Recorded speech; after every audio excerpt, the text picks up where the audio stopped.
நான் ஒரு ஜட்ஜ்மெண்ட் சொல்றேன். அந்த ஜட்ஜ்மெண்ட்ல என்ன சொல்லிக்கிறாங்க, பிரதிவாதி பொட்டி ஏறி மறுதளித்தாதான் அந்த கேஸ் அங்க போகணும்னு அவசியம் இல்லை. பிரதிவாதிக்காக முறையான மறுதளித்தல், ஈவன் கிராஸ் எக்ஸாமினேஷன் கேட்டாலே போதுமானது, ரிட்டன் ஸ்டேட்மெண்ட்ல போட்டாலே போதுமானது. அப்போ ஓனர்ஷிப்பை ப்ரூவ் பண்ண வேண்டிய சர்க்கம்ஸ்டன்சஸ் என்னங்கிறது ரொம்ப ரொம்ப முக்கியம். எப்போ சிக்னேச்சர் அட்மிட்டட். இப்ப சிக்னேச்சரே ப்ராமிசரி நோட் நானே கையெழுத்து போடல அப்படின்னா நீங்க செக்ஷன் 45 எவிடன்ஸ் ஆக்ட்ல போயிட்டு நீங்க என் கையெழுத்து இல்லைன்னு நிரூபிக்கிறதுக்கு ஒத்த வருடத்தினுடைய கையெழுத்துள்ள ஆவணத்தை போட்டு அந்த வழக்குல செக்ஷன் 45 நம்ம வந்து டிஃபென்ஸ் எடுத்து போகலாம். அல்லது செக்ஷன் 73 இந்தியன் எவிடன்ஸ் ஆக்டை பயன்படுத்தி கோர்ட்டையே கம்பேர் பண்ண சொல்லலாம் ஆவணங்கள் தன்மையில. சோ இதெல்லாம் வந்து நான் அன்னைக்கு நெகோசியபிள் இன்ஸ்ட்ருமெண்ட் ஆக்ட் எடுக்கும் பொழுது புட் ஃபோர்த் டிஃபென்ஸ் அப்படிங்கிற வார்த்தைய ரிப்ளை நோட்டீஸ்ல அவசியம் சொல்லப்பட வேண்டும். தவறும் பட்சத்தில் 138 அக்யூஸ்ட் அப்பியர் ஆகும்போது தோத்து விடுறதுக்கு வாய்ப்பு இருக்கு. புட் ஃபோர்த் டிஃபென்ஸ் 4 சர்க்கம்ஸ்டன்ஸ்ல 4 விதமாக இருத்தல் கூடாது. முதலில் எடுக்கக்கூடிய புட் ஃபோர்த் டிஃபென்ஸே சரியான வழியில் நிரூபிக்கும் வகையில கொண்டு போகணும். அப்பதான் அக்யூஸ்டுக்கு வரும்போது கண்டஸ்டன்ட்ல வந்துட்டு அக்விட்டல் நோக்கி போக முடியும் அப்படின்னு நான் சொல்லியிருந்தேன். ஆனா இங்க வரும் பொழுது ரிபட்டல் இருந்தால் ரிபட்டலை வந்து வாதியானவர் நிரூபிக்க வேண்டிய கடமைக்கு மாற்றப்படுகிறது. Admission of promissory note execution இருந்தாலும் கன்சிடரேஷனை நிரூபிக்கலன்னா ப்ரோ நோட் கேஸ் டிஸ்மிஸ் ஆயிடும். அது ஒன்னேதான் வாய்ப்பு. இப்போ உங்களுக்கு நான் 1 மணி நேரம் 10 நிமிஷம் ப்ராமிசரி நோட்டினுடைய வகையங்கள், நோட்டீஸினுடைய அத்தியாவசியம், நோட்டீஸ்ல இருக்க வேண்டிய அவசியம், அதே மாதிரி பதில் நோட்டீஸ் இருக்கக்கூடிய வகையங்கள், கோர்ட்ல பிரசன்டேஷன், லீகலி என்ஃபோர்சபிள் டெட் எப்போ வருது, எப்ப லீகலி என்ஃபோர்சபிள் டெட்டா இல்ல, என்னென்ன சட்ட பிரிவுகள் இதுக்கு ரொம்ப முக்கியம், இதெல்லாம் இந்த ப்ராமிசரி நோட்ல இருந்தா மட்டும்தான்.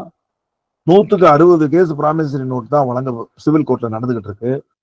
அதாவது முன்சிபல் கோர்ட்லயும் நடக்கும், சப் கோர்ட்லயும் நடக்கும், மாவட்ட நீதிமன்றத்திலையும் நடக்கும், according to the pecuniary jurisdiction. ஆக இதை நீங்க ட்ரையல் எடுக்கணும் அப்படின்னா இந்த வகையங்கள்ல தரோவா இருக்கணும்.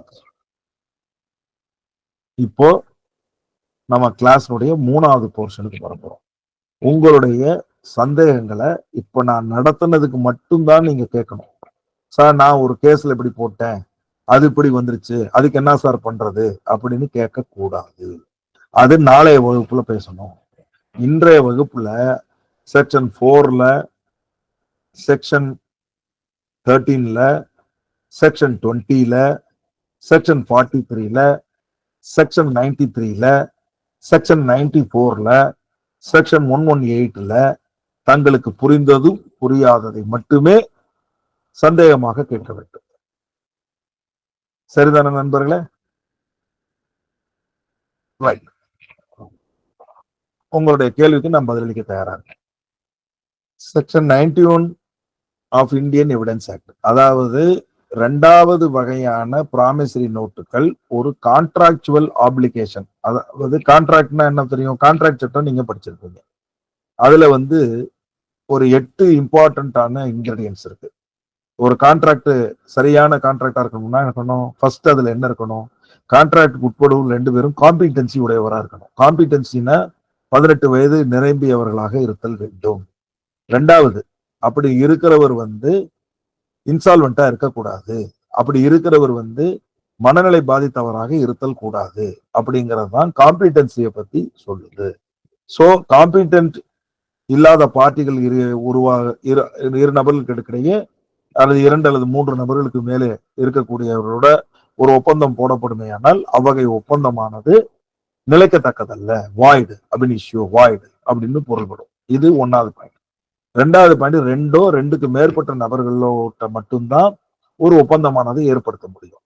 3வது, அதுல வந்து அந்த லாஃபுல் கன்சிடரேஷன், எதற்காக அந்த ஒப்பந்தமானது போடப்படுகிறது என்பது இருத்தல் வேண்டும். 4வது என்ன இருக்கணும்? கன்சென்சஸ் ஆட் ஐடம், அந்த நேரத்தில் அவர் கொடுத்த ப்ரொபோசல், அதாவது ஆஃபரினை அதே நேரத்தில் அக்செப்டன்ஸாக பொருள்படுதல் வேண்டும். கன்சென்சஸ் ஆட் ஐடம் அதுல இருத்தல் வேண்டும். அல்லாது அந்த கான்ட்ராக்ட் ஆனது சட்டவிரோத கான்ட்ராக்டாக இருத்தல் கூடாது. இது ஒரு 5. இதுக்கு மேல என்ன இருக்குது? ஒரு கான்ட்ராக்ட் என்பது தூண்டுதல் என்று எழுதப்படுதல் வேண்டும்.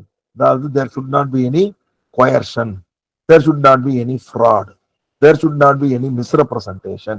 In the event of fraud, misrepresentation, coercion has been made on execution of a contract, though it founds with all other thing, it becomes void. So ஒரு கான்ட்ராக்சுவல் ஆப்ளிகேஷன் இருக்கக்கூடிய வகையங்களுக்கு உட்பட்டதுதான் section 91 of the evidence act. Indian evidence act ஒரு முழுமை பெற்ற கான்ட்ராக்டாக இருந்தால் அதனை நீதிமன்றத்தில் எவ்வகையில் அட்மிசிபிலிட்டி ஆஃப் எவிடன்ஸ் எடுத்துக்கொள்ள முடியும் என்பது செக்ஷன் 91. ஆக ப்ராமிசரி நோட் எழுத கொடுக்கப்பட்டு அந்த ப்ராமிசரி ஆண்டு தற்சமயம் கொடுக்கப்படும் பணத்திற்காக, தற்சமயம் பரிவர்த்தனைக்கு உட்பட்ட பணத்திற்காக அமையும் பட்ச வகையான ப்ராமிசரி நோட்டாக இருக்கும் பொழுது அவர் இந்த இப்ப நான் சொன்னேன் 8 பாயிண்ட், அது கோயர்ஷன்ல எழுதியிருக்க கூடாது, மிஸ்ரெப்ரசன்டேஷன் எழுதியிருக்கப்படாது, ஃபார்ஜரி நேச்சர்ல இருக்கக்கூடாது, வயது கம்மியானவர்களா ப்ராமிசரி நோட் இருக்கக்கூடாது, மைனருக்காக நான் எழுதி கொடுக்கிறேன் என்பது எழுதிக்கக்கூடாது, அதே மாதிரி இன்சேன் பர்சனுக்காக கொடுக்கிறேன் என்று இருக்கக்கூடாது. இவையெல்லாம் ப்ராமிசரி நோட்டாக இருக்கும் பட்சத்துல நீங்க ப்ராமிசரி நோட் செக்ஷன் 19 உட்பட்டிருத்தல் வேண்டும். அந்த வகையங்களை மீறும் பட்சத்துல இருந்ததுன்னா இந்த ப்ராமிசரி நோட்டை டிஃபென்ஸ் இருப்பதற்கு பயன்படும். இப்ப செக்ஷன் 91ல நான் முதல்ல சொல்லும் பொழுது இந்த வகை ஆவணங்கள் செக்ஷன் 91க்கு அட்மிசிபிலிட்டியை பொறுத்தது செக்ஷன் 91 விட்டுறக்கூடாதுன்னு சொன்னேன். இப்போ உங்களுக்கு டீப்பா சொல்லியிருக்கேன். செக்ஷன் 91ல contractual obligation in respect to promissory note இருந்ததுன்னா that becomes the second part of the promissory. இதையெல்லாம் நீங்க நினைச்சுக்கிட்டு தான் நீங்க கிளையண்ட் நோட்டீஸ் கொடுக்கறதும் கிளையண்ட்டுக்காகவும் டிஃபென்ஸ்க்காக ரிப்ளை நோட்டீஸ் கொடுக்கறதும் எல்லாமே நடக்குது. Any doubts further? Sir section 118 of NI ஆக்ட்ல சார் கன்சிடரேஷன் சொன்னீங்க. இப்போ நாம நோட்டீஸ் அனுப்பும் போதோ கேஸ்லயோ சோர்ஸ் ஆஃப் இன்கம் எதுவும் ஸ்பெசிஃபை பண்ணி சொல்லாம விட்டுட்டு எவிடன்ஸ் ஏற்றும் போது அவங்க கிராஸ்ல கேட்கும் போது நான் ஒரு சேவிங்ஸ் வச்சிருந்தேன், அந்த அமௌண்ட்டை நான் உங்களுக்கு கொடுத்தேன் அப்படின்னு சொன்னா போதுமானதா? இல்ல அந்த கன்சிடரேஷன் நீங்க சோர்ஸ் ஆஃப் இன்கம் போதுமானது அல்ல. அல்ல. சரி சார். இல்ல மற்ற டிஃபென்ஸ் எடுத்து இது பண்ண முடியுமா சார்? சோர்ஸ் ஆஃப் இன்கம் நீங்க இல்ல அங்க போதுமானது அல்ல. First point. இது எதுக்கு பயன்படும்னா டிஃபென்ஸ் சைடுல இருந்து பிளைண்டிவ் சைடுக்கு ஒரு மறுதளிப்பு தான் மட்டும். சரி. இப்ப அவரு மறுதளிச்சிட்டார், உங்களுக்கு சோர்ஸ் ஆஃப் இன்கமே இல்ல அப்படின்னு உங்க சாட்சியை கேட்கிறாரு. எப்ப நீ 10 லட்சம் ரூபாய் கொடுத்தேன்னு சொல்றீங்க, அந்த 10 லட்சம் ரூபாய் பணம் உனக்கு எப்படி உன் கைக்கு வந்துச்சு அப்படின்னு கேட்கிறாரு. நீங்க என்ன சொல்லுவீங்க? 10 லட்சம் ரூபாய் பணம் என் வீட்டுல இருந்ததுங்க, ரொக்கமா வச்சிருந்தேன், நான் கொடுத்தேன் அப்படின்னு சாட்சி சொல்றாரு. உடனே பிரதிவாதி தரப்பு வக்கீல் கேட்கிறாரு, 10 லட்சம் ரூபாய் உன் வீட்டுக்கு எப்படிப்பா வந்துச்சு அப்படின்னு ஒரு கேள்வி கேட்கிறாரு. கேட்க கூடாதுன்னு அது எவ்வளவோ இருக்கட்டும், நம்ம ஒரு எக்ஸாம்பிளுக்கு தானே பேசுறோம். 1 லட்சம் ரூபாய் உன் வீட்டுக்கு எப்படிப்பா வந்துச்சு அப்படின்னு நான் ஒருத்தர் சொல்றாரு. இப்போ ஒருத்தவங்க சொல்லியிருக்காங்க, கல்பனா ஜமால்ங்கிறவங்க சொல்றாங்க, நகைகளை அடகு வைத்து அந்த பணத்தை வீட்டில் வைத்திருந்தேன், அந்த பணத்தை நான் கொடுத்தேன் அப்படின்னு சாட்சி சொல்றாரு. தர்மராஜ் நல்லா கவனமா கேட்டுக்கங்க. நீங்க ஒரு கட்டுரை வழக்குங்க. ஒரு குறுக்கு விசாரணை செய்யும் பொழுது செய்ய வேண்டியவைகள் என்ன, செய்யக்கூடாதவை என்னன்னு ஒரு வகுப்பு எடுத்திருக்கிறேன், ஆர்ட் ஆஃப் கிராஸ் எக்ஸாமினேஷன் அப்படின்னு சொல்லி. அந்த வகுப்புல நீங்க வந்திருந்தீங்கன்னா நான் ஒரு இன்கிரிடியன்ட் அதுக்கு சொல்லியிருக்கேன். அதாவது நீங்க குறுக்கு விசாரணை, அதுதான் திருப்பி உங்களுக்கு ஞாபகப்படுத்துறதுக்கு தான் வரேன். அதாவது குறுக்கு விசாரணை செய்யும் பொழுது குறுக்கு விசாரணை செய்யக்கூடிய ஒரு வழக்கறிஞர் மெயினா எடுக்க வேண்டிய டேர்ம் எதன் அடிப்படையில் இருக்கணும்னா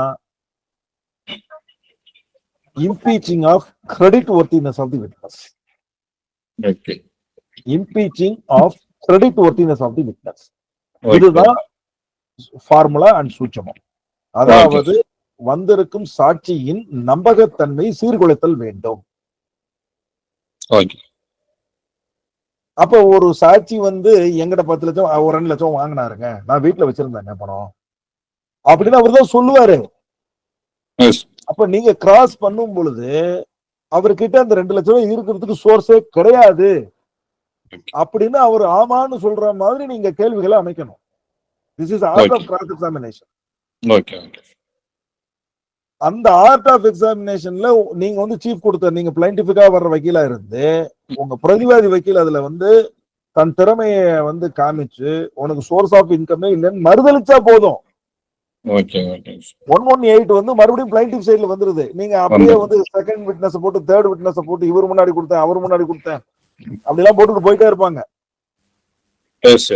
யாரு முன்னாடி கொடுத்தாலும் சரி அவரே அப்ப பாத்தீங்கன்னா oral evidence will not override the documentary evidence in civil cases.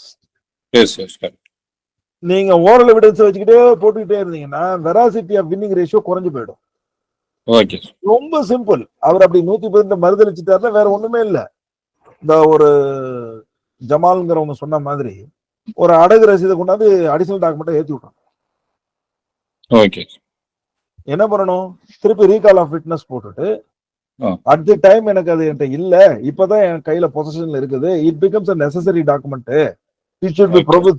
So liberty order 7 rule 14ல ஒரு பெடிஷனை போட்டுட்டு இந்த வழக்குக்கு அத்தியாவசியமான ஆவணம் அப்படின்னு சொல்லி ஒரு பெர்மிஷன் பெட்டிஷனை போட்டு காப்பீஸை கொடுத்துட்டு அவரே ரீகால் பண்ணி ஏத்தி விட்டுறணும். அப்ப நான் பிரதிவாதி வைக்கல வந்து இதை நீ நோட்டீஸ்ல சொன்னியா அதுல சொன்னியா இதுல சொன்னியா 1000 கேள்வி கேட்கத்தான் செய்வேன். கேட்டேன்னா அது நான் மறுதளிச்சு உங்க தலைக்கு தள்ளதான் முடியும். நீங்க நிரூபிக்காம விட்டுட்டீங்கன்னா நான் மங்களம் ஆடிடுவேன், ஜெயிச்சிருவேன். Okay sir. வணக்கம் சார். வணக்கம் கணேசன், சொல்லுங்க சார். இப்போ நம்ம வந்து சிக்னேச்சர் அப்புறம் தம்ப் இம்ப்ரெஷன் ரெண்டும் சேர்ந்து வாங்கணும் அப்படின்னு சொல்லி சொன்னா வந்து இன்னும் வந்து கொஞ்சம் ஸ்ட்ராங்கா இருக்கும்ல சார் நம்மளுடைய இன்ஸ்ட்ருமெண்ட். செக்ஷன் 4ல அப்படி சொல்லிருக்கா சார்? செக்ஷன் 4ல வந்து தம்ப் இம்ப்ரெஷன் பத்தி சொல்லல. அப்புறம் ஏன் இந்த கேள்வி கேக்குறீங்க? ப்ராமிசரி நோட்டா இருக்கிறதுக்கு என்னென்ன வேணும்னு அவர் தான் தெளிவா சொல்லிக்கிறாரு. இட் சுட் பி ரைட்டிங்னு சொல்றாரு, எழுதப்பட்ட ஆவணமா இருக்கணும்னு சொல்றாரு, அவருடைய கையெழுத்து வேணும்னு சொல்றாரு. அப்ப கையெழுத்து இருந்தாலே போதும்ல. எனக்கு கையெழுத்து போட தெரியாதுன்ற காரணத்தினால நான் இடது பெருவிரல் ரேகை வைத்திருக்கிறேன்னா அதுக்கு அர்த்தம் இருக்கு. காமன் மேன், லே மேன் அப்படின்னு சொல்லலாம். அப்பதானே கையெழுத்துக்கு பதிலாக கைரேகை பயன்படுது. நல்லா படிச்சவன் கையெழுத்து போட குடிச்சவனுக்கு வந்து நீங்க ஒரு கேள்வியை கேட்டுடலாமே ஆட்டோமேட்டிக்காவே, நீ என்ன வரைக்கும் பயிற்சிருக்கப்பா, உனக்கு தமிழ் இங்கிலீஷ் எழுத தெரியுமா, படிக்க தெரியுமா, இதெல்லாம் 2 கேள்வியை கேட்டா ஆமா ஆமான்னு சொல்லிட்டானுன்னா நீ கைரேகை வச்சானா கைரேகை வைக்கலாம் என்ன சார். கடை வாங்கினவர் வந்து சைனை வந்து மாத்தி போட்டாரு அப்படின்ற ஒரு சிச்சுவேஷன் அப்போ அப்படி கூட வர்றதுக்கு வாய்ப்பு இருக்குல்ல சார்? அப்போ கரெக்ட். அப்போ உங்க அட்டஸ்டார் என்ன பண்றாரு, என் முன்னாடி இப்படிதான் கையெழுத்து போட்டாருன்னா போதும்ல, நீ மாத்தி கூட போட்டுக்கோ. ஓகே. முதல்ல வந்து அவர் வந்து பணம் வாங்கினவர் கையெழுத்து போட்டது 2 கண்ணால் நான் பார்த்தேன். அதுக்கு பின்னாடி நான் சாட்சி கையெழுத்து நான் போட்டேன். 2வது கையெழுத்து சாட்சி இவரு கேட்டாரு. இவர் பணம் கொடுத்தாரா வாங்கினாரா எனக்கு தெரியாது, ஆனா என் முன்னாடிதான் கண்ணுல போட்டாருன்னா போதுமே. சரிங்க சார். இப்ப சாட்சி வந்து என்ன அப்படின்னாக்கா நம்மளுக்கு வந்து சப்போர்ட்டா இல்ல. நான் இப்ப என்ன தம்பி சொன்னேன் உங்கள்கிட்ட, செக்ஷன் 4, செக்ஷன் 13, செக்ஷன் 20, 43, 93, 94, 118 இதுல உள்ள சந்தேகத்தை கேளுங்க. நீங்க வந்து கிராஸ் எக்ஸாமினேஷன்லயும் உங்க கேஸ்ல உள்ள சமாத்தையும் கேக்குறீங்க. இத பத்தி நாம 3வது வழக்குல பேசுவோம். கேள்வியை மறக்காம வச்சுட்டு நீங்க 3வது வகுப்புக்கு வாங்க. இதுல இருந்து 3வது வகுப்புக்கு வாங்க. அன்னைக்கு கண்டிப்பா இதை பத்தி பேசுவோம். Thank you sir. சார் இல்ல சார், இப்ப நீங்க சொன்ன கேஸ்லயே நான் கேக்குறேன் சார். இப்ப வந்து அட்டஸ்டார் வந்து அவர் வந்து சொல்றாரு எம் முன்னாடிதான் பணம் கொடுத்தாரு அப்படின்னு சொல்றாரு. ஆனா எக்ஸ்பர்ட் ஒப்பீனியன்ல கையெழுத்து டிஃபரா இருக்குன்னு வந்துருது. இப்ப இந்த 2 எவிடன்ஸ்ல எது சார் நமக்கு வேல்யூ அதிகம்? இப்ப கண்ணன் வந்து வழக்கறிஞரா கேக்குறாரா ஜட்ஜா கேக்குறாரா? இல்ல இப்ப ஒரு இண்டஸ்ட்ரியல் சட்டத்தை தெரிஞ்சுக்கணும்னு கேக்குறீங்க சார். சட்டம் தெரிஞ்சுக்கிறது கேட்கறதுக்கு நான் இந்த கேள்விக்கும் பதில் சொல்லுங்க. நீங்க நீதிபதியா என்கிட்ட கேக்குறீங்களா, வழக்கறிஞரா என்கிட்ட கேக்குறீங்க? எங்க கேள்விக்கு நீங்களும் பதில் சொல்லணும்ல. நீங்களும் நான் மட்டும் சொல்றீங்களா? சொல்லுங்க. நான் ஒரு அட்வொகேட்டாவே கேக்குறேன் சார். சரி, நீங்க அட்வொகேட்டா இப்ப என்கிட்ட கேக்குறீங்க. என்ன கேள்வி கேக்குறீங்க? இதுல வந்து கையெழுத்து மாறுபட்டு இருக்கிறது அப்படின்னு ஒப்பீனியன்ல சொல்லப்பட்டுருச்சு. ஆனா சாட்சி வந்து என் முன்னாடி கையெழுத்து போட்டாருன்னு சொல்லிட்டாரு. இப்ப நீங்க எதை எடுத்துக்குவாங்க கோர்ட்லன்னு கேக்குறீங்களா? Yes sir. ரைட்.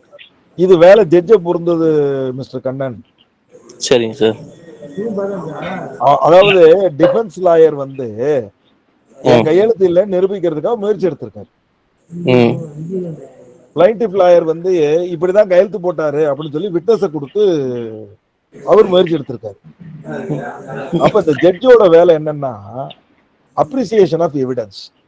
தன் முன் நிலைநிறுத்திருக்கப்பட்டிருக்கக்கூடிய சாட்சிகளில் ஆவணங்களில் சாட்சியத்தன்மையினுடைய சாராம்சம் வாதியை சார்ந்து இருக்கிறதா, பிரதிவாதிக்கு சாதகமா இருக்கிறதா என்பதுதான் இந்த கேள்வியில வரக்கூடிய இஷ்யூ. கவனமா கேளுங்க. பாயிண்ட் நம்பர் 1, ஒரு செக்ஷன் 45ல வந்து கையெழுத்து டிஃபராக இருக்கிறது என்பதை அந்த நபர் யாரு நபர் வந்து நீதிமன்றத்துல கமிஷனர் ரிப்போர்ட்டை போட்டிருந்தாருன்னா, ஒரு கமிஷனர் வந்து அதை வந்து கோர்ட்ல ப்ரொடியூஸ் பண்ணியிருந்தாருன்னா அந்த கமிஷனரை நீங்க வந்து கோர்ட்ல சாட்சியாக ஏத்த வேண்டும். நம்பர் 2, கமிஷனரை வந்து கமிஷனர் ரிப்போர்ட்டை மார்க் பண்ணணும். 3வது, அந்த கமிஷனர் ரிப்போர்ட்ல சொல்லப்பட்டிருக்கக்கூடிய ஒப்பீனியன் கொடுத்திருக்காருல சயின்டிபிக் இவரு எக்ஸ்பர்ட், அவரை வந்து நீங்க சாட்சியாக ஏத்த வேண்டும். இந்த 3 பேரையும் நீங்க சாட்சியா ஏத்தி நிரூபிச்சிட்டீங்கன்னா உங்களுக்கு வந்து அந்த ஆவணத்தினுடைய கையெழுத்து இல்லைங்கிறத நிரூபிக்கிறதுக்கு உண்டான வாய்ப்புகள் 75% 90% வெற்றி பெற்றிருக்கீங்க. நீங்க இந்த 3ஐயும் லெஃப்ட் ஓவர் விட்டுட்டு கமிஷனர் ரிப்போர்ட்டை மட்டும் அப்படியே மார்க் பண்ணிட்டீங்க அப்படின்னு சொன்னா that is subject to the rebuttal. மறுதளிப்புக்கு உண்டான ஆவணமாக மாறிவிடுகிறது. சரி. அப்போ ஆப்போசிட் லாயர் இதெல்லாம் நீங்க பண்ணலன்ற லேச்சஸை வச்சுட்டு அவர் பாட்டுல மறுதளிச்சுட்டு மறுபடியும் நீங்க தான் நிரூபிக்கணும் தள்ளி விட்டு போயிருவார். சரிங்க சார். புரியுதுங்களா உங்களுக்கு? சரிங்க. பிளே ஆஃப் த கேம் இது வந்து ஆர்ட் ஆஃப் கிராஸ் எக்ஸாமினேஷன். யாரை சாட்சியா போடணும், யாரா சாட்சியா போடக்கூடாது அப்படிங்கறத பொறுத்து. இன்னொரு சிம்பிளா சொல்ல போனோம்னா, ஒரு நீதிமன்றமானது ஒரு எக்ஸ்பர்ட் ஒப்பீனியனை எடுத்துக்கிறதும் எடுத்துக்காததும் it is the discretionary power of the court. So அவர் அங்க புஷ் பண்ணிடுவார். தேங்க் யூ சரியா? அப்ப இந்த கேம் கரெக்டா கேம் என்ன சார்? வணக்கம். இல்ல ஒரு நண்பர் வந்து ஒரு சாட் பாக்ஸ்ல ஒரு கேள்வி கேட்டிருந்தார். ஒரு ப்ராமிசரி நோட்ல வந்து ஸ்டாம்ப் ஒட்டலைன்னா அது ப்ராமிசரி நோட்டே இல்ல. It is not at all promissory note. சரி, ப்ராமிசரி நோட்டை பத்தி நீங்க செக்ஷன் 4ல சொன்னீங்க, செக்ஷன் இதுல சொன்னீங்க, அதுல சொன்னீங்க, இதுல சொன்னீங்க, 3 வகை சொன்னீங்க. சார் எதெல்லாம் சார் நீங்க ப்ராமிசரி நோட்டுன்னு சொல்றீங்க? எதெல்லாம் தான் சார் ப்ராமிசரி நோட்டே இல்ல? எப்படி சார் அதை ப்ராமிசரி நோட் நீங்க சொல்லுவீங்க சொல்லல அப்படின்னு ஒரு கேள்வி கேட்டா நல்லா கவனமா கேட்டுங்க. What is a promissory note அப்படின்னு ஒரு நண்பர் கேள்வி கேட்டார். நான் என்ன சொல்றேன், a promissory note should contain a promise to pay the amount either to the order or to the bearer. ஒரு ப்ராமிசரி நோட்டில் கண்டிப்பாக பணத்தை கொடுப்பதற்கான உத்தரவாதம் என்பது என்னால் அதிகாரம் பெற்றவருக்கோ அல்லது இந்த இன்ஸ்ட்ருமெண்ட்டை வைத்திருப்பவருக்கோ கொடுக்க கடமைப்பட்டதாக எழுதப்பட்டிருத்தல் வேண்டும். அப்படின்னா அது ஒரு ப்ராமிசரி நோட்டு. 2வது என்ன சொல்றேன், அதுல ஒரு அன்கண்டிஷனல் ப்ராமிஸ் இருக்கணும். கண்டிஷன் போட்டு நீ வந்து 1 மாசம் கழிச்சு தான் என்கிட்ட கேட்கணும், 5 மாசம் கழிச்சு தான் கேட்கணும், இந்த ப்ராமிசரி நோட்டுக்கு வேலிடிட்டி 5 மாசத்துக்கு அப்புறம் தான், இப்படி எல்லாம் எழுதி இருந்தா அது ப்ராமிசரி நோட்டே கிடையாது. Point number 2. 3வது, டெஸ்ட் ஆஃப் நெகோசியபிலிட்டி. அதாவது இந்த ஆவணத்தை வேற ஆள் கொடுக்க முடியுமா, கொடுக்க முடியாதா, நெகோசியபிள் இன்ஸ்ட்ருமெண்டா செக்ஷன் 13 பிரகாரம் அப்படின்னு பார்த்தா அதுல என்ன சொல்லப்பட்டிருக்கு, செக்ஷன் 13 வகையங்களுக்கு அது உட்பட்டிருத்தல் வேண்டும். அப்புறம் true nature of the document, அந்த டாக்குமெண்ட் வந்து உண்மைத்தன்மை உடையதாக இருத்தல் வேண்டும். இதெல்லாம் வந்து ப்ராமிசரி நோட் இப்படிதான் இருக்கும் அப்படிங்கிறதுக்கு உண்டான ஆதாரம். அப்ப எதெல்லாம் ப்ராமிசரி நோட் இல்ல அப்படின்னு நீங்க பாத்தீங்கன்னா இதெல்லாம் promissory note. With promissory in the following instruments are not promissory notes. இப்ப நல்லா கவனமா கேட்டு, ப்ராமிசரி நோட் என்பது நான் ஒரு 10-15 எக்ஸாம்பிள் சொல்ல போறேன். இதெல்லாம் ப்ராமிசரி நோட்டே கிடையாது. அப்பனா நமக்கு இன்னும் பெட்டர் அண்டர்ஸ்டாண்டிங் வந்துடும் இல்லையா? வாங்க. ஒண்ணு, ஒருத்தர் சும்மா கைப்பட ஒரு ஹேண்ட் நோட் எழுதி ஸ்டாம்ப் பண்ணாம கொடுத்துட்டாருன்னா bank notes and currency notes, ஆமா, பணமா இருக்கக்கூடாது, அது பே ஆர்டரா இருக்கக்கூடாது. அததான் அவங்க அப்படி சொல்றாங்க. செக்ஷன் 4ல சொல்றது வந்து ப்ராமிசரி நோட் பணமா இருக்கக்கூடாது. அதாவது 100 ரூபா, 500 ரூபா, 10,000 ரூபா அப்படின்னு இருந்துச்சுன்னா அது பேர் ப்ராமிசரி நோட் கிடையாது. 2000 ரூபா தாள், 1000 ரூபா தாள்லாம் ப்ராமிசரி நோட் கிடையாது. அதே மாதிரி இது யாருக்கு சொல்றேன்னா ஒருத்தர் சாட் பாக்ஸ்ல கேட்டிருக்காரு, அவருக்கு சொல்லிட்டு இருக்கேன். அதே மாதிரி பே ஆர்டர் கொடுத்துருக்குது, செக் மாதிரி இருந்தாலும் அதுக்கு பேர் ப்ராமிசரி நோட் கிடையாது. அப்படிங்கிறதுக்காக செக்ஷன் 4 அதை சொல்லியிருக்காங்க, எக்ஸப்ஷன் கிளாஸ்க்காக. இப்ப நான் என்ன சொல்றேன்னா மியர் ஹேண்ட் நோட், ஒரு கைப்பட ஒரு நோட் புக்ல உனக்கு நான் வந்து 1 லட்ச ரூபா தரணும் அப்படின்னு எழுதி கொடுத்துருந்தா அது ப்ராமிசரி நோட் கிடையாது. புரிஞ்சுட்டீங்களா? அடுத்த பாயிண்ட் பாருங்க. மியர் அக்ரிமெண்ட் டு பே மணி, ஒரு ஒப்பந்தம் போட்டு உங்களுக்கு நான் பணம் கொடுக்க கடமைப்பட்டவர் அப்படின்னு எழுதியிருந்தா மட்டும் அது ப்ராமிசரி நோட் கிடையாது. அதுல ஆஃபர் இருக்கு, அக்செப்டன்ஸ் இருக்கு. அங்க ஸ்டாம்ப் டியூட்டி எழுத 20 ரூபா ஸ்டாம்ப்ல எழுதல, ஒரு வெள்ளை பேப்பர்ல நான் உனக்கு பணம் கொடுக்க வேண்டியது நான் ஒப்புக்கொண்டு எழுதப்பட்டது அப்படின்னு எழுதி கொடுத்து ஒரு உறுதிமொழி எழுதி கொடுத்தாலும் அது ப்ராமிசரி நோட் கிடையாது. Acknowledging liability and agreement to repay on demand. Acknowledging லைபிலிட்டினா நான் உங்களுக்கு போன வருஷம் வரைக்கும் ஒரு உதாரணத்துக்கு பல தடவை கடன் வாங்கினதுல உங்களுக்கு நான் வந்து 1 லட்ச ரூபா தர வேண்டியது இருக்குது, ஆக நான் உங்களுக்கு தர வேண்டிய பொறுப்புக்காக இதை எழுதி கொடுக்குறேன் அப்படின்னு சொன்னா அது ப்ராமிசரி நோட்டு கிடையாது. அது ஒன்லி அக்னாலஜ்மெண்ட் ஆஃப் லைபிலிட்டி. அது வந்து ப்ராமிசரி நோட்டுக்கு ஒரு துணை ஆவணமாக பயன்படுத்தி கொள்ளலாமே தவிர அதை நீதிமன்றத்தில் ப்ராமிசரி நோட்டு இவனே பாரு எழுதி கொடுத்துட்டான்ல இத்தனை பாக்கின்னு சொல்லி அப்ப லீகலி என்போர்ஸ் பண்ண முடியுமா? முடியாது. ஏன்னா அது ப்ராமிசரி நோட் வகையங்கள் அண்டர் செக்ஷன் பிரகாரம் வராது, செக்ஷன் 13 பிரகாரம் வராது. அப்புறம் an entry of கத்தா ஷோயிங் பேலன்ஸ் டியூ. கத்தா அப்படின்னா நம்ம ஊர்ல இங்க நம்ம அதை கத்தா எழுதுறது கிடையாது. இதெல்லாம் வந்து வடநாடுகள்ல வந்து எப்படி நாம வந்து எழுதுறோமோ அது மாதிரி ஒரு வகைகள் எழுதுறாங்க, அது பேர் கத்தான்னு பேரு. அதை அந்த புக்ல போட்டிருக்காங்க, அதை பத்தி நம்ம கவலைப்பட வேண்டாம், அடுத்து விட்டு போயிடலாம். Letter of offering to pay another state after period. ஒரு பிறர் ஒருவர் கொடுக்காத கடனுக்காக கொடுக்கவில்லை என்றால் நான் தருகிறேன் என்று உத்தரவாதம் எழுதி கொடுத்தாலும் அது ப்ராமிசரி நோட் கிடையாது. அடுத்து லெட்டர் ஆஃப் ஆஃபரிங், அதே மாதிரி promise to pay settlement of accounts. நாங்க கணக்கு பார்த்த வகையில் உங்களுக்கு கொடுக்க வேண்டிய தொகையானது முடிவாக இவ்வளவுதான் இருக்கிறது என்று எழுதி கொடுத்திருந்தாலும் அது ப்ராமிசரி நோட்டு கிடையாது. அப்புறம் வந்து ஒரு அண்டர்டேக்கிங் எழுதி கொடுத்துட்றான், நான் கொடுத்துட்றேன், ஆனா இந்தந்த தருணத்துல தான் நான் கொடுப்பேன். I pay this money in the event of default on specific certain circumstances சொல்லி ஒரு 5-6 கண்டிஷன் போட்டு விட்டுறோம். அப்படின்னா அது ப்ராமிசரி நோட் கிடையாது. அன்கண்டிஷனல் அண்டர்டேக்கிங் இருந்தா தான் ப்ராமிசரி நோட், அதுக்குதான் அந்த வார்த்தை. அதே மாதிரி mere signature on piece of paper with words, மேல எழுத 150 ரூபாய் பெறுமதியான இந்த பேப்பரில் நான் உங்களுக்கு ப்ராமிசரி நோட்டாக எழுதி கொடுக்குறேன். இவனா எழுதிக்கிறார், அதுல 150 ருபீஸ் இது பெறும் இந்த பேப்பர் அப்படின்னு எழுதுனா ஸ்டாம்ப் ஓட்டலைன்னா அது ப்ராமிசரி நோட் கிடையாது. Instrument mentioning the amount in deposit, வைப்பு தொகைக்காக எழுதி கொடுத்திருக்கக்கூடிய ப்ராமிசரி நோட் ஒரு ப்ராமிசரி நோட்டே அல்ல. வைப்பு தொகை. அப்புறம் முக்கியமானது, ஒரு ப்ராமிசரி நோட்ல இன்ட்ரெஸ்ட் போர்ஷனை சொல்லவே இல்லாம விட்டுருந்தாங்கன்னா, அசலுக்கு மட்டும் எழுதி கொடுத்திருந்தாங்கன்னா அது ப்ராமிசரி நோட் அல்ல. நான் mention of rate of interest in the instrument is not an instrument சொல்லி ஜட்ஜ்மெண்ட் இருக்கு. அதே மாதிரி a document in favor of a chit company is not a promissory note, it forms only a collateral security. நான் அப்போ முதல்ல சொன்னேன் இல்லையா, அந்த சிட்டு கம்பெனிக்காரன் கொடுத்து வாங்கி வச்சுட்டு இவன் மேல நேரடியாக போடும்போது அதெல்லாம் சொல்லப்பட்டிருக்கணும்னு சொல்லி அதுக்கெல்லாம் நிறைய விஷயங்கள் இருக்கு. அதே மாதிரி an instrument attested by witness not payable to the order or to the bearer is not a promissory note. ஒரு ப்ராமிசரி நோட்ல அட்டஸ்டே பண்ணியிருந்தா கூட அவருக்கோ அவருடைய முகவருக்கோ நான் கொடுக்க கடமைப்பட்டவன் என்ற வாசகங்கள் இல்லாத ஒரு ப்ராமிசரி நோட் தன்மை இல்லை என்று பொருள்படுகிறது. ஆக இந்த 15 பாயிண்டும் உங்களுக்கு ரத்தனமான பாயிண்ட். எப்போ டிஃபென்ஸ் எடுப்பதற்கு. ஐயா அப்படி போனா நாம எப்பதான் நம்ம கேஸ் போடுறது, இத்தனையும் பாதுட்டா போடுறது, அது ஏன் வேலை இல்லை. நீங்க தானே வக்கீலு, நீங்க தானே கேஸ் நடத்த போறீங்க, பாருங்க, படிங்க.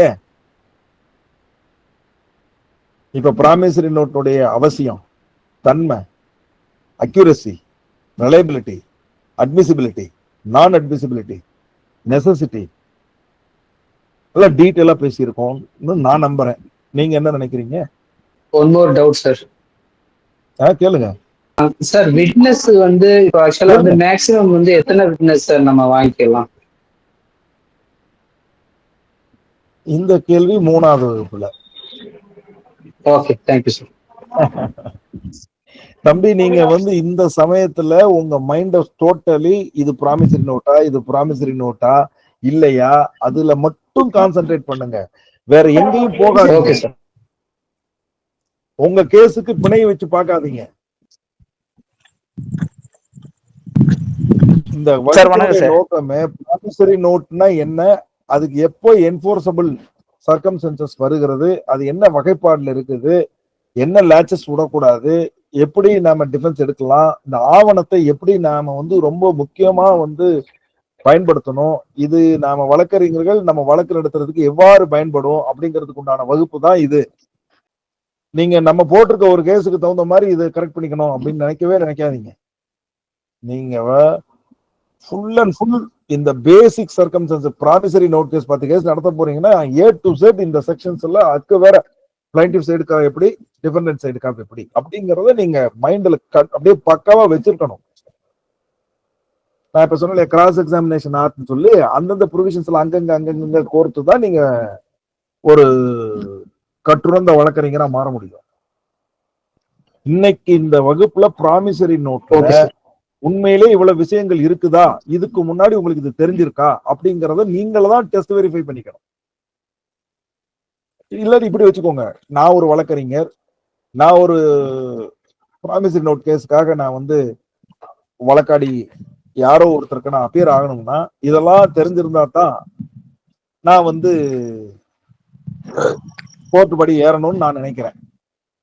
அப்ப நீங்க என்ன நினைக்கிறீங்க? சூர்யா ஒரு கேள்வி கேட்கிறாரு, சொல்லுங்க சார். அதுல நம்ம ஒரு பாயிண்ட் சொல்லியிருந்தோம் சார், அந்த interest compulsory to be mentioned. ஆமா, அப்படிதான் சொல்லிருக்கேன். அப்படி சொல்லப்படலைன்னா அது வந்து ப்ராமிசரி நோட் கிடையாதுன்னு சொல்லியிருந்தீங்க சார். ஒருவேளை அது வந்து எவ்வளவு இன்ட்ரெஸ்ட் வந்து ஒரு நம்ம வந்து கன்சிடர் பண்ணலாம் சார்? இப்போ ஆக்சுவலா வந்து 12% 100க்கு ஒரு வட்டின்னு சொல்றோம்ல சார், அதை 2, 3ன்னு அப்படி வந்து அதிகபட்ச வட்டி வந்ததுன்னா அது வந்து வேற இதாகிடாதா சார்? அதிக வட்டி வாங்குறாங்க அப்படின்னு சொல்ற மாதிரி. ஒரு நல்ல கேள்வியை கேட்டிருக்கீங்க சூர்யா. இப்ப நான் என்ன சொன்னேன், ப்ராமிசரி நோட் ஆனது ஒரு கான்ட்ராக்சுவல் அப்ளிகேஷன் செக்ஷன் 91 பிரகாரம் உட்படுதல் வேண்டும் சொல்லியிருக்கேன். அப்ப ஆஃபர் வந்து அவரே 18% வட்டி தரேன் அப்படின்னு ஒரு ஆஃபர் கேட்கிறாரு, இவரும் 18% வட்டி தரேன்னு ஒத்துக்கிறாரு. அப்ப அந்த ஆவணத்தில் பிழை இல்லை. 18% வட்டி தரதா ஒற்றுக்கொண்டாலும் எழுதியிருந்தாலும் ஆவணத்தில் பிழை இல்லை. அந்த ஆவணமானது ப்ராமிசரி நோட் வகைகளுக்கு உட்பட்டதுதான். இப்போ கேஸுக்கு வர்றீங்க, கோர்ட்டுக்கு வர்றீங்க, கோர்ட்டு வந்து 12%க்கு மேல கொடுக்காது, அது வரைக்கும் கேட்கறதுக்கு வழி இருக்கு அப்படின்னா வட்டியை நிர்ணயம் பண்றதுக்கு கோர்ட்டுக்கு எங்க பவர் வந்துச்சு? வட்டியை நிர்ணயம் பண்றதுக்கு கோர்ட்டுக்கு எங்க இருந்து பவர் வந்துச்சு? இது ஒரு நல்ல அருமையான கேள்வி சூர்யா. சிபிசில செக்ஷன் 34 சிபிசில செக்ஷன் 34ல கிளைமிங் ஆஃப் இன்ட்ரெஸ்ட் பத்தி, அவார்டிங் ஆஃப் இன்ட்ரெஸ்ட் பத்தி ஜட்ஜுக்கு பவர் கொடுத்திருக்காங்க. அதாவது sections of CPC are empowering powers to the judges. In CPC orders are empowering advocates to present the suit and to conduct the suits. Rules are giving empower to conduct the procedural aspects by the court. You got the point. The three differences of sections, rules, and orders. So section 34 of CPC empowers the presiding officer of the court to grant interest for the litigated circumstances. Got it? Okay sir. அதனால நீங்க அதாவது வட்டி கேட்பதும் கொடுப்பதும் contractual application. வட்டி எவ்வளவு கொடுக்கலாம் என்பது inherent powers of the court. நீங்க ஆர்டர் 20ல ரூல்ல டிஃபால்ட் பீரியடுக்கு 9%, pendency of the suit 9%, after to the pendency recovery காலத்துக்கு 6% தான் கொடுக்கணும்னு சொல்லி நம்பர் ஆஃப் ஜட்ஜ்மெண்ட்ஸ் இருக்கு. உங்க இன்ஸ்ட்ருமெண்ட்ல 18 எழுதியிருக்கலாம், உங்க இன்ஸ்ட்ருமெண்ட்ல 12 எழுதியிருக்கலாம், 20 கமர்ஷியல் டிரான்சாக்சனுக்கு 24% கூட எழுதியிருக்கலாம். ஓகே. அதனால உங்களுக்கு லா பெர்மிட் பண்றது வந்து இன்ஸ்ட்ருமெண்ட்டை வந்து இல்லா நிலை அடையாது. அதே மாதிரி தமிழ்நாட்டுல எக்ஸார்பிட்டன்ட் இன்ட்ரெஸ்ட் ஆக்ட்னு ஒன்று இருக்கு. 12% வட்டிக்கு மேல எவரோரு வாங்கினாலும் அது வந்து மிகைப்படுத்த வட்டி சட்டத்துக்கு உட்பட்டதுன்னு சொல்லி இன்னொரு சட்டம் சொல்லுது, கந்து வட்டி சட்டத்துல சொல்லுது. அதனால வந்து அது நீங்க கன்ஃபியூஸே பண்ணக்கூடாது. கந்து வட்டி சட்டத்தை வாங்கினாருன்னா intention to grab more money of interest இருந்தா மட்டும் தான் கந்து வட்டி சட்டம் வரும்.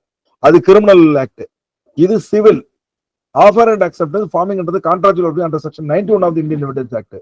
சோ நீங்க தரவா இருக்கணும் இன்ட்ரெஸ்ட் போர்ஷன்ல. Okay sir, okay sir. இப்போ என்னோடது ஒரு பாயிண்ட் ஆஃப் வியூல சார், ஒரு கிளைண்ட்டுக்கு என்ன ஆகிடுச்சுன்னா, அவர் வந்து பேங்க்ல இருந்து லோன் எடுத்திருந்தாரு. அவருக்கு கன்சிடர் பண்ணும்போது 12%ல வந்து அவருக்கு வந்து பே பண்ற மாதிரி இருக்கு. அந்த பணத்தை பர்சனல் லோன் பணத்தை எடுத்து இவரோட உதவிக்காக ஒரு ப்ராமிசரி நோட்டு போட்டு கொடுத்துட்டாரு. இப்ப இவர் வந்து பே பண்ணக்கூடியது வந்து 12% கிட்டே வருது. ஆனா கோர்ட்ல வந்து எவ்வளவு பண்ணுவாங்கன்னா அவங்க தான் டிசைட் பண்ணுவாங்க. அப்படிதானே சார் சொல்றீங்க? சிவில் கோர்ட்ல 9% மேல போட மாட்டாங்க. Okay sir. நீங்க எத்தனை ஜட்ஜ்மெண்ட் எடுத்து பார்த்தாலும் அப்படிதான் இருக்கும். அது ஆர்டர் 20ல கோர்ட்டுக்கு வந்து சில வகைகள் கொடுக்கப்பட்டிருக்கு. Okay sir, thank you so much. Any more doubts? ஒரு சில வழக்குல 7% மேல போட மாட்டாங்களா சார்? எம்சிஆர் வழக்குல 7% தான் கொடுக்குறாங்க மேக்சிமம். விஜய் ஆனந்த், எம்சிஓபி வழக்குக்கும் ப்ராமிசரி நோட்டு வழக்குக்கும் என்ன வித்தியாசம்? இல்ல, நான் இந்த பெர்சன்டேஜ் ஆஃப் இன்ட்ரெஸ்ட் தான் கேட்டேன், நான் வேற ஒண்ணும் இல்ல, அந்த ஏரியாத்தையும் சொன்னேன். கேட்ட கேள்வி கரெக்டான கேள்வி. என் கேள்விக்கு நீங்க பதில் சொல்லுங்க. ப்ராமிசரி நோட் வழக்குகளுக்கும் எம்சிஓபி வழக்குகளுக்கும் என்ன வித்தியாசம்? இது வேற அது வேற சார். அததான் கேக்குறீங்க, அதுதான் நீங்க சொல்லி நானும் சொல்றேன். நான் கேட்கறது என்ன வித்தியாசம் சார்? அது கருப்பா இருக்கும் சார், இது வெள்ளையா இருக்கும் சார், அப்படித்தானே வித்தியாசம் சொல்ல முடியும்?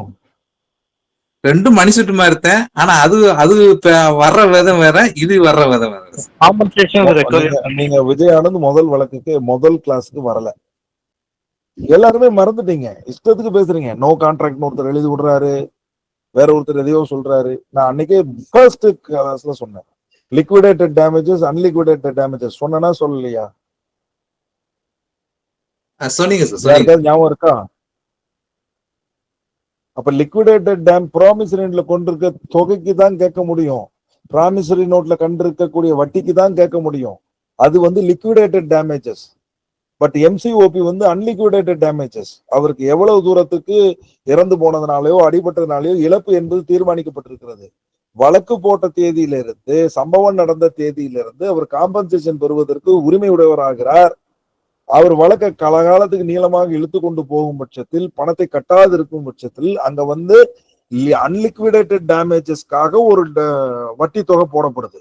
இது வந்து கிட்டத்தட்ட ஒரு நம்ம தொழிலாளர்கள் சட்டத்துல வந்து எக்ஸ்கிரேஷியா போனஸ்ன்னு சொல்ற மாதிரியா அது மாதிரி வழங்கக்கூடிய வட்டி. This is not inherent power of determining the interest. அதனால 7% போடுவார், 6% போடுவார், 9% போடுவார், according to the facts and circumstances of the case. Vijay ஆனந்துக்கு புரிஞ்சிருக்கும்னு நினைக்கிறேன். Thank you sir, thank you sir. So இன்றைய வகுப்பை பொறுத்த வரைக்கும் நம்ம நிறைவு பகுதிக்கு வந்துட்டோம். நாளைக்கு நீங்க வரும்போது இன்றைய வகுப்பினுடைய சந்தேகங்களை நாளைக்கு நீங்க தாராளமா கேட்கலாம். ஏன்னா நீங்க வந்து பேர் ஹேண்டா வர்றீங்க. நான் நேத்தே சொன்னேன், லேப்டாப் வாங்கிக்கோங்க, இல்லைன்னா அதுக்கு ஏற்பாடு பண்ணிக்கோங்க, மொபைலை மட்டும் வச்சுக்காதீங்க, புஸ்தகத்தை படிக்கணும். நல்ல சிறந்த சிவில் வழக்கறிஞர் வரணும்னா நாம வந்து டிப்ஸ் கொடுத்தோம்னா அதை இம்ப்ளிமெண்ட் பண்றதுக்கு எங்கெங்க இருக்குங்கிறத புரிஞ்சுக்கணும். அப்போ அந்தந்த செக்ஷனுடைய சாராம்சத்தை உள்வாங்கிக்கணும். நல்லா அந்த உள்வாங்கின advocacy is a study of applicatory in nature.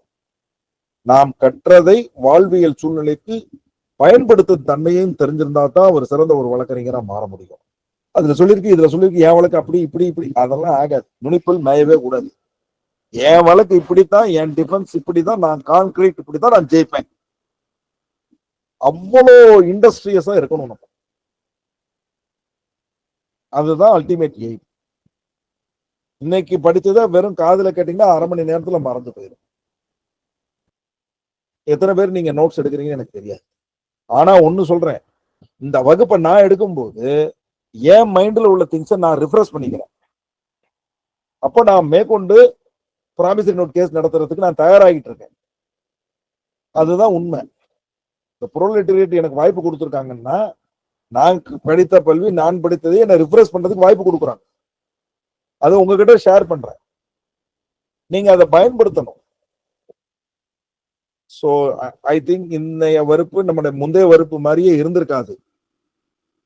இன்ட்ராடிக்ட், அதாவது நம்ம இன்ட்ராக்ஷன் பண்ணிட்டு போவோம் இல்லையா, அந்த மாதிரியே இருந்திருக்காது இந்த வகுப்பு. சார் கூடுதலான ஒரு தகவல் சார், நீங்க எடுக்கிற வகுப்பு பிராக்டிஸ் நாலேஜை விட எக்ஸாம் பாயிண்ட் ஆஃப் வியூ நீங்க சொல்ற விஷயங்கள்லாம் நான் ரைட்டிங் ஆஃப் ஜட்ஜ்மெண்ட்ல இம்ப்ளிமெண்ட் பண்ணும்போது நமக்கு அந்த இடத்துலயே நான் ஆர்டிஐல போட்டு பேப்பர்லாம் வாங்க போகும்போது நீங்க சொல்ற பாயிண்ட்லாம் நோட் பண்ணும் போது அந்த இடத்துல அண்டர்லைன் பண்ணி நமக்கு நிறைய மார்க் கிடைக்க அதிகமான வாய்ப்பு இருக்கு சார். நீங்க எடுக்கிற இந்த கிளாஸஸ் வந்து ரைட்டிங் ஆஃப் ஜட்ஜ்மெண்ட்டுக்கு ரொம்ப யூஸ்ஃபுல்லா இருக்கு சார். ரொம்ப சந்தோஷம். ஏன்னா நாங்க படிச்சு எழுதின காலகட்டங்கள் வேற, நீங்க எழுதுற காலகட்டங்கள் வேற. அதுக்காக சொல்றேன், பயன்படுத்திக்கங்க. நம்ம சட்ட அறிவுகளை நல்லா உள்ள ஃபோக்கஸ் பண்ணுங்க. நாளைக்கு இந்த ப்ராமிசரி நோட்டோட ஒத்த செக் கேஸ் போட்டிருந்தா அதோட சிவில் கேஸ் போட வேண்டிய அவசியத்தையும் நாளைக்கு பார்ப்போம். ஆக நட்சல் நான் என்ன சொல்றேன்னா, ப்ராமிசரி நோட்டுங்கிற கேஸ் வந்து ஒரு ஈஸியான கேஸ் இல்லை. கையெழுத்தை நிரூபிச்சுட்டா போதும், கொடுக்கல் வாங்கல நிரூபிச்சுட்டா போதும், ஜெயிச்சிடலாம் அப்படின்னு மனக்கணக்கு கட்டாதீர்கள். நான் 15 வகையான ஆவணங்கள் ப்ராமிசரி நோட் இல்லை என்று நான் சொல்லியிருக்கிறேன். அப்ப டிஃபென்ஸுக்கு வாய்ப்புகள் நிறைய இருக்குது. செக் கேஸ் மாதிரி ஈஸியா வந்து ப்ராமிசரி நோட் கேஸ் ஜெயிக்க முடியாது. ஆப்போசிட் லாயர் தெளிவா இருந்தாலும் முடிச்சுடுவார் கதையை.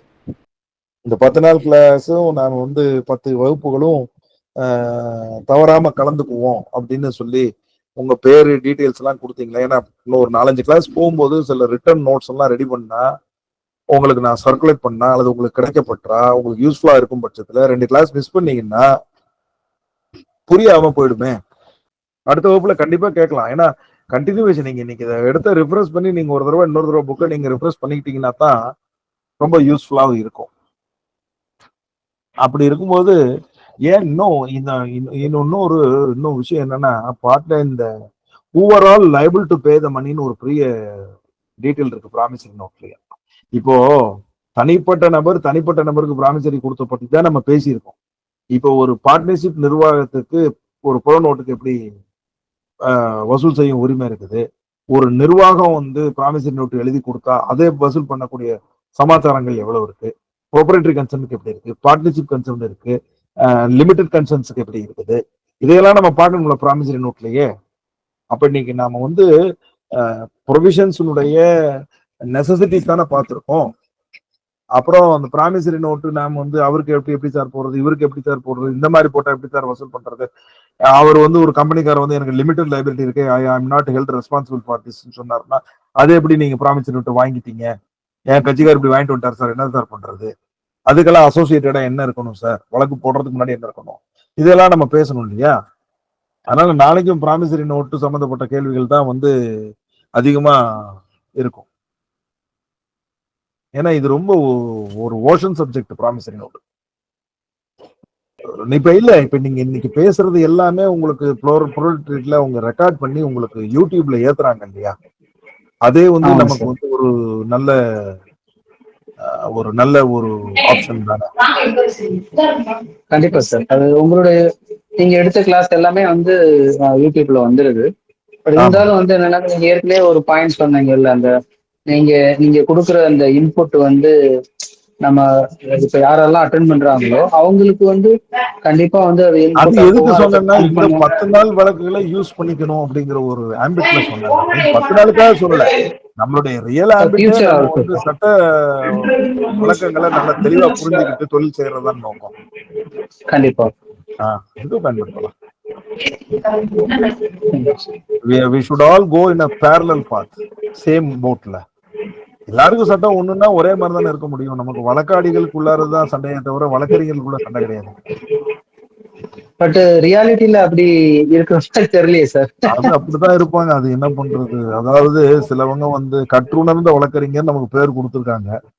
நான் கற்றவும் இல்லை, உணரவும் இல்லை, நான் வழக்கறிஞரா வந்து எழுத்தறிவுல இருப்பேன்னு சொன்னா நான் ஒண்ணும் செய்ய முடியாது. போலீஸ் ஸ்டேஷன் மட்டும் நான் கட்ட பஞ்சாயத்துக்கு தான் போவேன், அதுக்குதான் என் வழக்கறிஞர் தொழில் பார்த்து. இன்னொரு வழக்கறிஞர் சொல்றாரு, நான் கட்ட பஞ்சாயத்து பண்ணியே முடிச்சிருவேன், எனக்கு லெட்டர் பேட் இருந்தாலே போதுங்கிறாரு. ஒருத்தர் கார்டு இருந்தாலே போதுங்கிறாரு.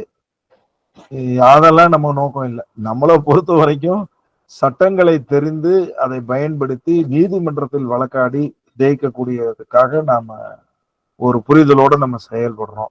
தவறுதலா செயல்படுறத வந்து நாம ஒரு கணக்குல எடுத்துக்க வேண்டிய அவசியம் இல்லை. அப்படிதான் இருப்பாங்க. நிறைய முட்டுக்கட்டைகள் இருக்கும்.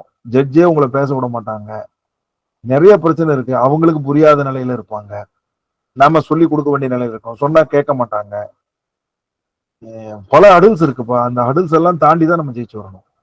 என்னோட சின்ன வேண்டுதல் என்னன்னா, இப்ப நீங்க வந்து இன்னைக்கு வந்து இந்த டிஃபென்ஸ் சைடு ஒரு 10-15 பாயிண்ட்ஸ் என்ன சொன்னீங்க. அது சம்பந்தமா ஒரு சைட்டேஷன் சொன்னீங்கன்னா ரொம்ப நல்லா. இதே மாதிரி ஒவ்வொரு ஏரியாவிலும் இன்னைக்கு ஒரு 4-5 ஏரியா சொன்னீங்க. ஒவ்வொரு ஏரியாவுக்கும் சைட்டேஷன் ரிலவென்ட் சைட்டேஷன் சொன்னீங்கன்னா எங்களுக்கு ரொம்ப நல்லா இருக்கும் சார். ஏன்னா நாங்க கோர்ட்ல ரெஃபர் பண்ணது கொஞ்சம் ரொம்ப தேங்க்ஃபுல்லா இருக்கும் சார். Thank you sir. நான் கையில வந்து KS கோபாலகிருஷ்ணன் அவருடைய ஒரு ஆந்திர பிரதேசனுடைய ஒரு ரொம்ப அருமையான ஒரு ஆதர்.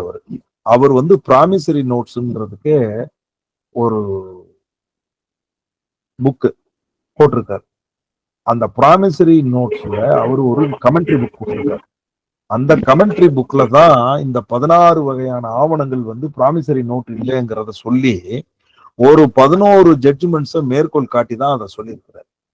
இதெல்லாம் வந்து பிரசிடென்ட்ஸா இருக்குது. நீங்க கேட்ட மாதிரி இப்ப நான் சொல்றேன், பார்ஜு தாஸ் வர்சஸ் கிருஷ்ணச்சந்திரா AR 1953 ஒரிசா 104ல சொல்லியிருக்காரு அப்படின்னு சொன்னா நம்ம நண்பர்களால அந்த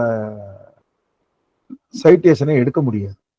அப்ப நீங்க என்ன செய்யணும் அப்படின்னா, இந்த சைட்டேஷனை உங்களுக்கு இப்ப 30 பேர் இருக்கிறீங்க, 40 பேர் இருக்கிறீங்கன்னா உங்கள ஒருத்தர் வந்து அந்த சைட்டேஷனை குறிச்சுக்கிட்டு CDJ law journal, AR journal, law weekly, supreme court weekly ஏதாவது ஒண்ணு சப்ஸ்கிரைப் பண்ணிட்டு அந்த இதுக்குள்ள போய் சர்ச் விண்டோல போய் இந்த ஆஃபர் கொடுத்து கிடைக்குதான்னு பார்க்கணும். அப்படி கிடைக்கல அப்படின்னு சொன்னா ஆல்டர்னேட்டிவ் சர்ச் மெத்தட்ல போய் எடுத்து அதை வந்து பிரிண்ட் காப்பியா கொண்டு வந்து PDF ஃபைலா வந்து இந்த ஸ்டடி குரூப்ல வந்து நீங்க சாட் பாக்ஸ்ல வந்து அப்லோட் பண்ணணும். அப்படி நீங்க அப்லோட் பண்ணீங்கன்னா நீங்களும் உங்களுடைய இதுல வந்து இன்வால்வ்மெண்ட் எடுத்துக்கிறீங்க இல்லையா? எத்தனையோ ஆதர் எழுதுவாங்க, அதுல நம்ம நல்ல ஆதரை பார்த்து. நான் சொல்ற ஆதர் வந்து KS கோபாலகிருஷ்ணன். எந்த சட்டம் சார்?